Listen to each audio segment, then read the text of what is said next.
Alright guys, ito naman ngayon, Daytona 660. Kulay red, walang kulay white. I was expecting kulay white, para white sana. Sayang. Ah man, let's go. Here's my buddy Jan. Jan, say hi. Hi. Eh, this is my second one. Sabay na tayo. Sabay tayo, yeah. Ooh. Triple cylinder, baby! Triple cylinder! Alright, Daytona 660. See the friction zone.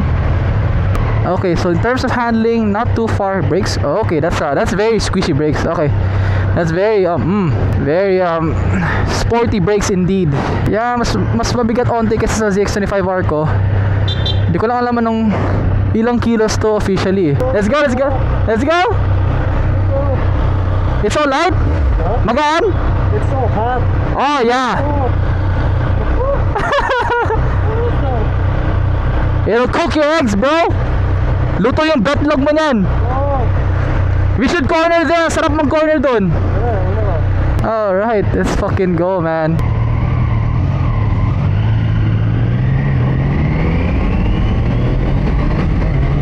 Oh my god. Oh my god, that pull. Oh my, I was just, it was just a little bit of throttle. Oh my god, second gear pull. Hindi nga yung first gear pull eh.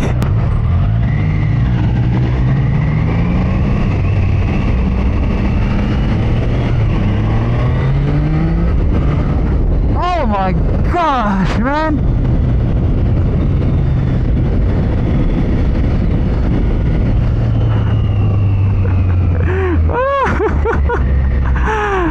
Oh my gosh, does it pull?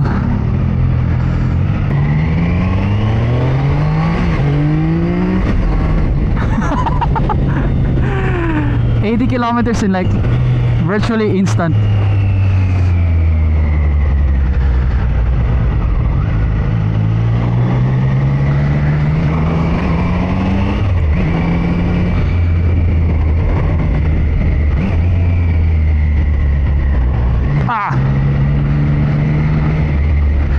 So ergonomics, actually, compared to the ZX25R,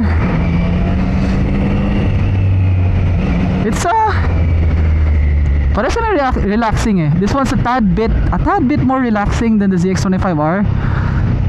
I'm a bit more upright, a little bit upright on this. Oh, the power of a 660 triple.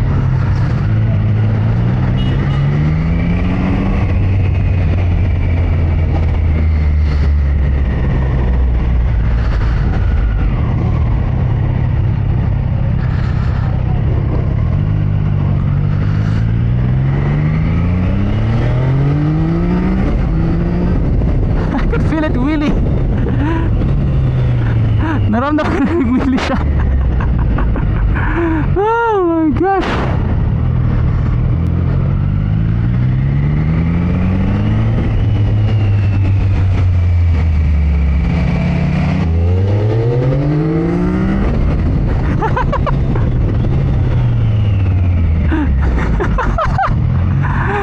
Oh man, drag racing with the speed triple. I almost said Trident, hindi ba Trident yun? Speed triple pala yung tinitesting ni Jan.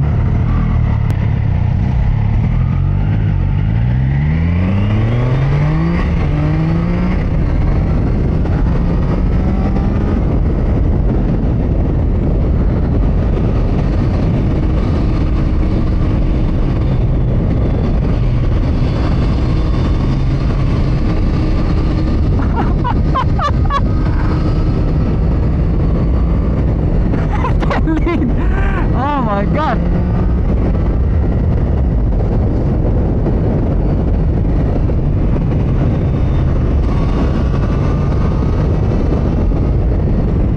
Oh.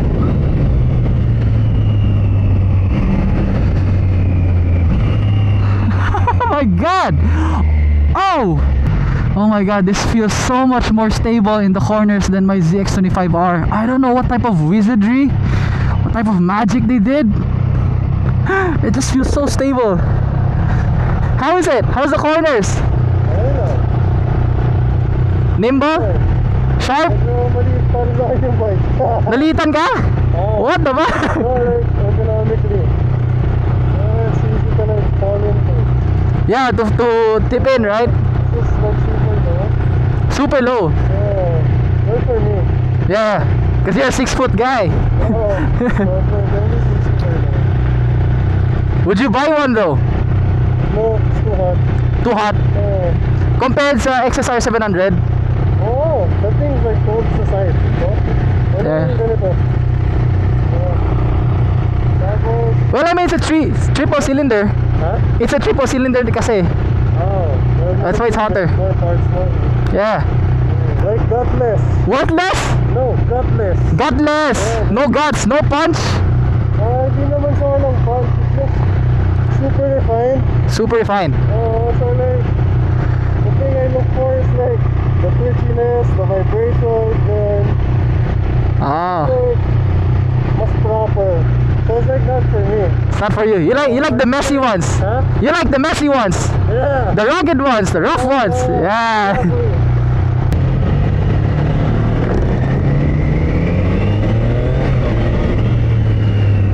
Oh my gosh, the second gear.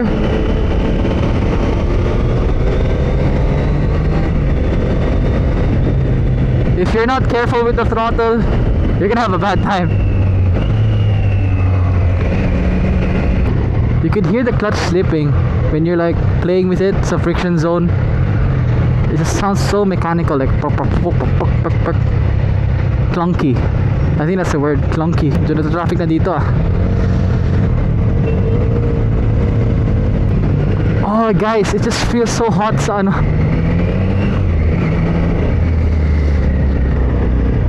It just feels so hot sa legs.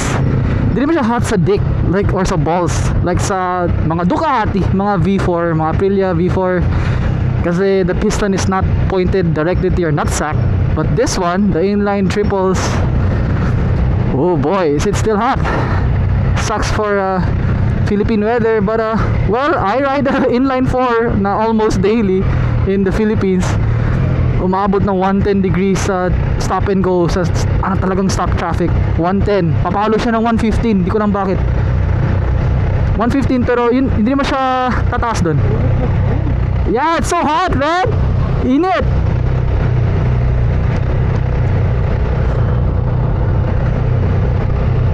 It's like ang init.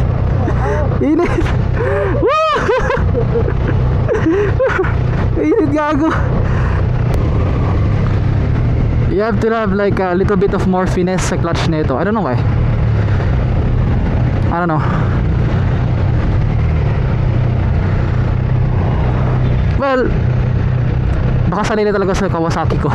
I don't know if it's with Kawasaki's, dude, but napaka smooth ng clutch nila. It just feels so like so well lubricated. I don't know how to properly describe it, pero it's not as clunky. Yung mga friction zone, yung mga ano niya, slow speed maneuvers. This one, dude, you can like definitely feel the clunkiness of the clutch, of everything. It feels so clunky, everything. Pero it's not a bad thing na clunky. Ano lang siya, it's what you call this, distinguishable factor when you're riding this thing.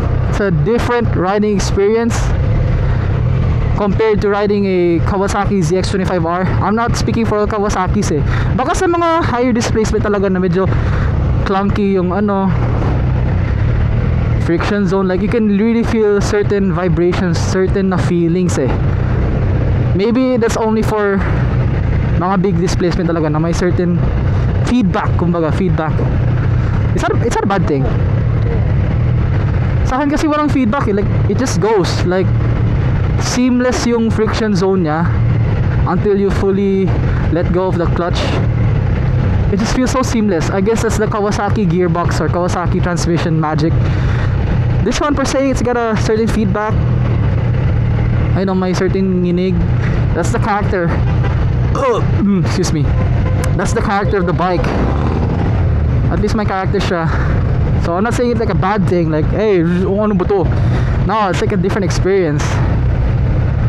So yeah, just playing around with the friction zone, you know, enjoying that clunky feeling in the friction zone. Kasi ano, yung smooth masyado ng feeling dun eh sa Kawasaki ko. But dude, when you shift up and down sa ano, sa corner, sa fast riding, oh my goodness, it's just so smooth yung shifting niya. But actually yung ano, Scrambler 4, smooth yung shift niya eh. Kanina ko pa sinasabi smooth naman, ang buttery smooth ng shift.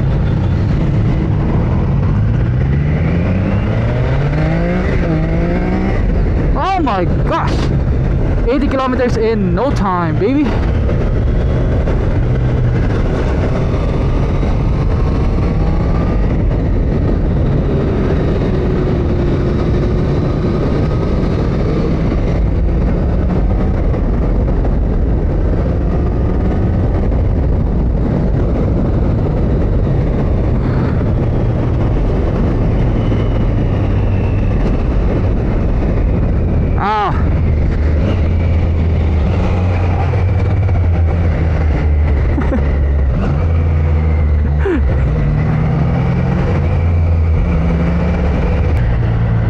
Where do we go?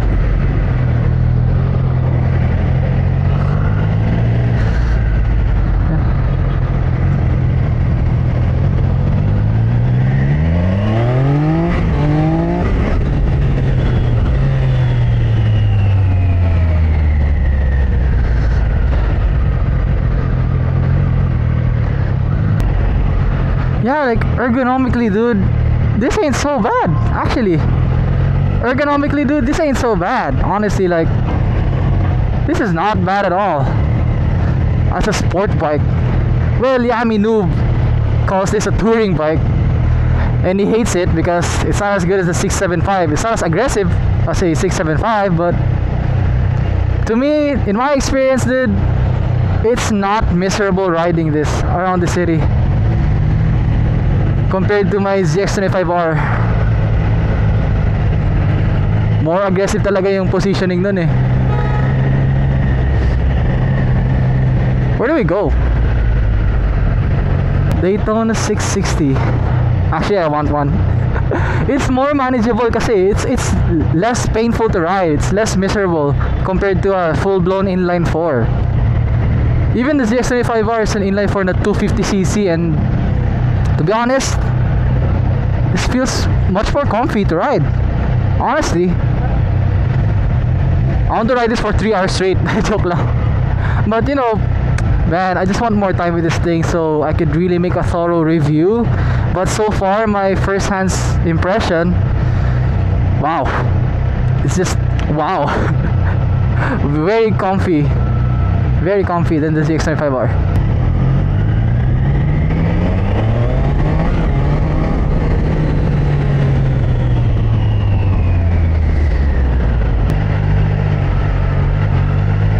Okay, so in terms of lane splitting through traffic, wow, I have to say, it's not as painful. Where's my friend? There he is. It weighs substantially heavier than the ZX25R, but hey, that's a triple cylinder, dude, and a 660cc, so bigger engine, bigger bore stroke, bigger parts. So yeah, a bit heavier than the 250cc sport bike. Oh my gosh, it burnt your shoe! Huh? It burnt your shoe? Gago. Yeah, you could hear clunks up and down, you know.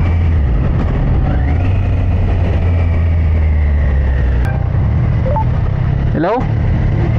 Hello, sir, hello po. This is Shane, sir. Yes po. Sir, nag-test ride sila today. Nag? Sir, kamusta na po yung unit, sir? Kamusta sila? Test ride sa Triumph po ito? Yes po. Yes po. Actually, I'm test riding right now the Daytona 660 kasi late ako dumating eh. Sama po na dumating. And Okay. I'm around BGC right now. Ayun, so far okay naman po. Dalawang unit yung test ride ko, Scrambler 400 po. And the Daytona 660. Masaya naman po. Okay, sir. Yeah. Ano, sir? Bali, medyo nag-limit lang. May time limit kasi Time tayo, limit. sir. Sorry, yes. Yes ba?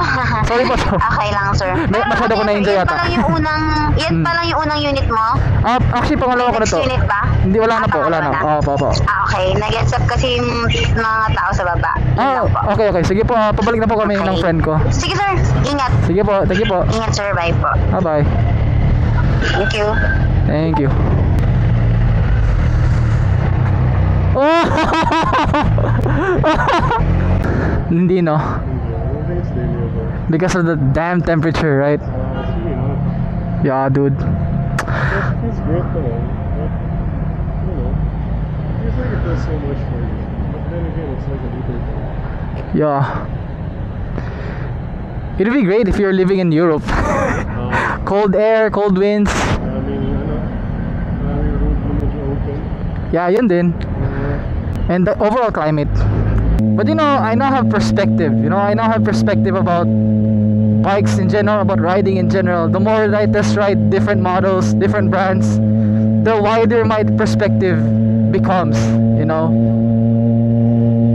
Kasi ayoko maging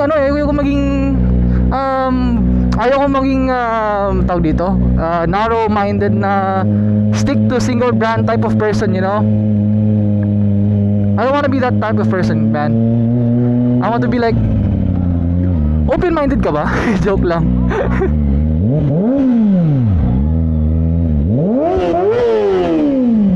Like, I want to be that kind of person na may nuance on every opinion, not every opinion, my nuance on most opinions about most bikes, because I've tried them and because I've researched about them, you know.